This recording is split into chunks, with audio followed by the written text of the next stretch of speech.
గత సీజన్లో కెప్టెన్ రిషబ్ పంత్ లేకపోవడంతో ఢిల్లీ క్యాపిటల్స్ జట్టు ఘోరంగా విఫలమైంది. ఆ సీజన్లో డేవిడ్ వార్నర్ కెప్టెన్సీలో ఆడిన ఢిల్లీ జట్టు 14 మ్యాచ్లలో కేవలం 5 విజయాలు అందుకొని 10 పాయింట్లతో లీగ్ని అయితే ముగించింది. ఆ సీజన్లో ఢిల్లీని బాగా ఇబ్బంది పెట్టిన అంశం ఏదైనా ఉందంటే అది బ్యాటింగ్ అని చెప్పుకోవచ్చు. వారు మొదటి 7 మ్యాచ్లలో ఒక్కసారి కూడా 180+ స్కోర్ని అయితే చేయలేకపోయారు. అదేవిధంగా పృథ్వీ షా సహకారం అయితే డేవిడ్ వార్నర్కు అస్సలు లేకపోయింది. అతను 13 సగటుతో పరుగులు చేయడంతో ఒక్కసారి కూడా ఢిల్లీ జట్టు మంచి ఆరంభాన్ని పొందలేకపోయింది. ఇక వారి మొదటి విజయం లాస్ట్ సీజన్లో 5 ఓటమి తర్వాత వచ్చిందంటే ఢిల్లీ జట్టు ఏ విధంగా విఫలమైందో అర్థం చేసుకోవచ్చు. అందుకనే ఈసారి వేలంలో ఢిల్లీ జట్టు ముఖ్యంగా మొత్తంగా బ్యాటర్లపైనే ఫోకస్ చేసింది. ఈ క్రమంలోనే వేలంలో ట్రిస్టన్ సబ్స్ను 50 లక్షలకు, హ్యారీ బ్రూక్ను 4 కోట్లకు, అన్క్యాప్డ్ బ్యాట్స్మెన్ అయిన రిక్కీ బోయ్కు 20 లక్షలకు గాను, షెయిబ్ ఓప్స్కు 75 లక్షలకు గాను, కుమార్ కుషాగ్రకు గాను 7,20,00,000కైతే ఢిల్లీ కొనుగోలు చేసింది.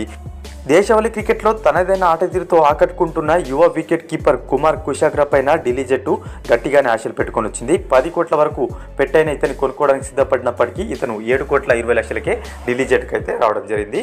అదేవిధంగా ఇండియన్ బ్యాకప్ పేసర్గా రసిక్ సలీందర్ను 20 లక్షలకే కొనుగోలు చేసిన ఢిల్లీ క్యాపిటల్స్ జట్టు అన్రిచ్ నోర్జే, లుంగి ఎంగిడిలకు బ్యాకప్గా 5 కోట్లకు జే రిచర్డ్సన్ను తీసుకొచ్చుకుంది.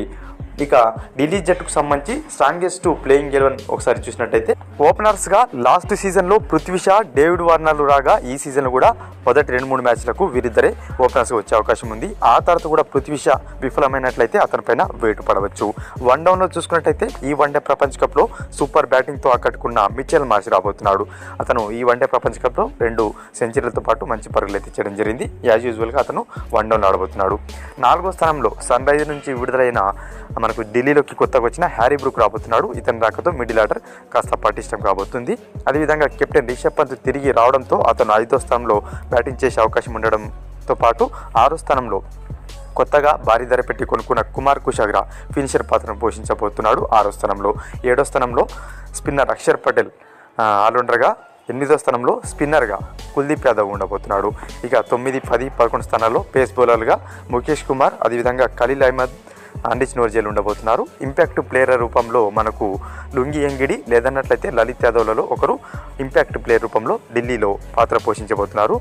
ఇక మీ యొక్క ఢిల్లీ స్ట్రాంగెస్ట్ ప్లేయింగ్ 11ని కామెంట్ బాక్స్లో కామెంట్ చేయండి. మరిన్ని ఐపీఎల్ అప్డేట్స్ కోసం మన ఛానల్ని సబ్స్క్రైబ్ చేసుకొని పక్కన ఉన్న బెల్ బటన్ క్లిక్ చేయండి ఫ్రెండ్స్.